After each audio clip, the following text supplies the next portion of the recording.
What's up everybody and welcome to a brand new episode of Level Up, our daily video game news show that keeps you up to date with the latest and greatest stories from within the video game industry. And we're kicking off with some huge news today. Konami has announced the next entry into the Metal Gear franchise, Metal Gear Survive. So this is going to be in line of the storyline. It's going to be a follow-up to Ground Zeroes. It looks like it takes place directly after the events that happened at Ground Zeroes. So if you haven't played that, maybe you just turn off now because you're going to see the ending to it. That was the Phantom Pain prologue, and they've announced that this game will be coming to Xbox One, PS4 and PC in 2017. So this was revealed at Gamescom earlier this week. Much of the footage that you see is kind of showing what happened in Ground Zeroes. Basically what's happening is players have been sucked into these random wormholes along with fellow soldiers and chunks of Mother Base, and they transport players into alternate timelines where desert landscapes and half-formed structures sucked in along with you appear. Up to 4 people must work cooperatively to survive in the new harsh wilderness. So yes, this looks like a cooperative survival game. It's a spin-off. There's no kind of your traditional Snake or kind of even Raiden characters. Obviously, it's the first Metal Gear post the Kojima era, and a lot of people are very, very angry about this announcement. Like, how dare they release a game without the likes of Snake and all of the iconic characters from the Metal Gear franchise?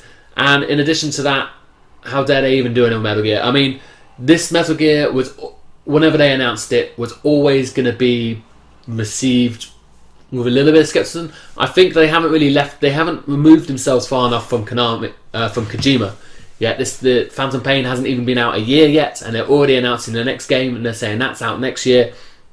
It'll be interesting to see how it works. The core mechanics of stealth for Metal Gear franchise seems to be apparent in this game, but focusing more on a cooperative play rather than your single player campaign that you've been familiar with over the years. And the survival, well, I suppose all of the games have elements of survival, but there seems to be a lot more focused on survival. It'll be interesting to see exactly how this game shapes up. A lot of people have already wrote it off because it's not Metal Gear about Kojima, and to an extent I can maybe see where they're coming from, but I think you've got to have an open mind and just treat the game as it is, on its merits. We'll see it at some point next year. We'll find out a lot more information over time. But I'll be really interested to hear what you guys think about it down below. Moving on, we have an official release date now for Ubisoft's extreme sports game Steep. We saw it announced at E3 earlier this year. The combination of snowboarding, skiing, paragliding and base jumping. This is now officially coming on December 2nd. The company confirmed that in their conference at Gamescom earlier this week. In addition to the announcement, they have also announced a Gold Edition, which includes the game and its Season Pass, which will include major expansions, apparently. And in addition to this, there were pre-order bonuses. Anyone that orders the regular or the Gold Edition will get the Moonlight Pack, and the Moonlight Pack will come with the following night-themed content, and this is 3 extra night challenges, 3 new night outfits, glowing equipment for each activity, so the ski, wingsuit, paraglide, snowboarding, and a wingsuit rocket flare. So pretty standard, always going to have an extra edition with your Season Pass. No details about the Season Pass yet, so personally I'd recommend holding off on that. And a pre-order bonus, which is pretty standard nowadays as well. I'm personally really excited for this game, probably not as much as Ash is. Ash will tell you how excited he is for this game.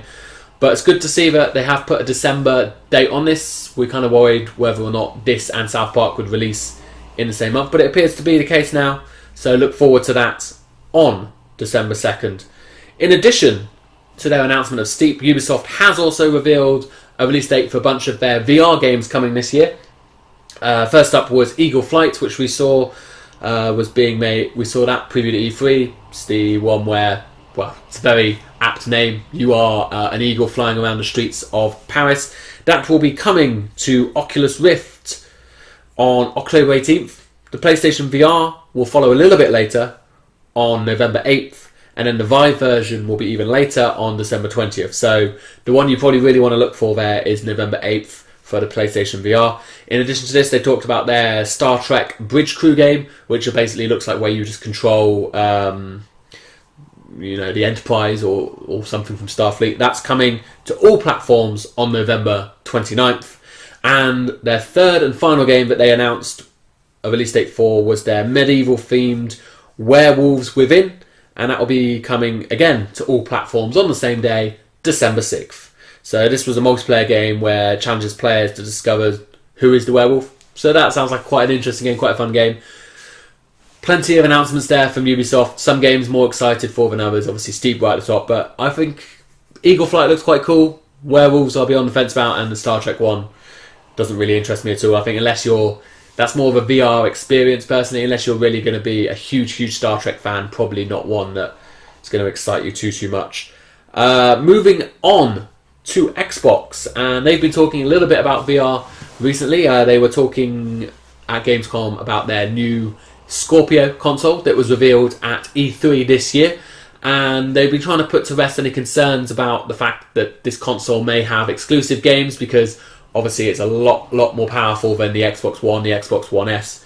We're talking almost 360. It's almost a whole generation jump. It's not just kind of a little upgrade. There's a huge upgrade there. But Aaron Greenberg has been clarifying the situation and saying that there will be no games that are exclusive for the Scorpio.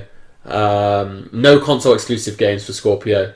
It's one ecosystem, whether you've got Xbox One, Xbox One S, Project Scorpio, whatever it ended up being called. No one will be left behind. All games will be available for all three platforms.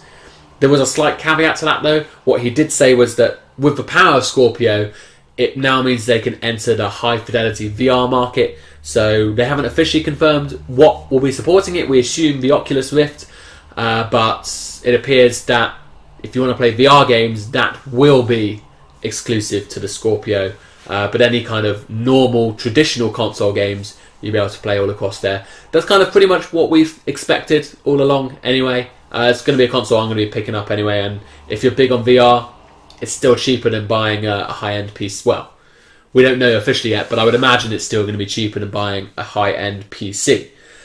And the final news item for today surrounds Deus Ex Mankind Divided. Possibly the first big game to be coming as we enter the 2016 Q3, Q4 windfall of games coming out in August, in just over a week's time now. And if you're a big fan of Deus Ex and you like kind of upgrading your character, you can actually get skill points for Mankind Divided by playing Deus Ex Go, their new iOS and Android game that they launched earlier this week. So by playing that game, you will earn practice kits that you can then use in the console version of Mankind Divided. So I think that's quite cool. That kind of encourages people to kind of invest in Go, and it also gives you an incentive to be playing it. And also, even if you didn't want to particularly play Go, pick it up. It's only £3, and then you can start getting all these skill points for your characters when Mankind Divided launches next week, and you'll be able to level him up a lot quicker if you've earned all these points. So I think that's a really smart idea from the guys over at Square. They're definitely doing something right with these Go games. It's going to be a lot of fun. So even if you didn't earn skill points, I'd still recommend you play Deus Ex Go. But now, extra incentive to enjoy that. And that's it for today. So let me know what you think, whether or not you're excited for Metal Gear Survive, or whether or not you just feel Metal Gear is not Metal Gear without Kojima. Should they have maybe dropped the name, or do they have to keep that franchise going in some vein? Are you excited for Steep? What do you think about these Ubisoft VR games? And also, are you looking forward to Deus Ex Mankind Divided and Deus Ex Go?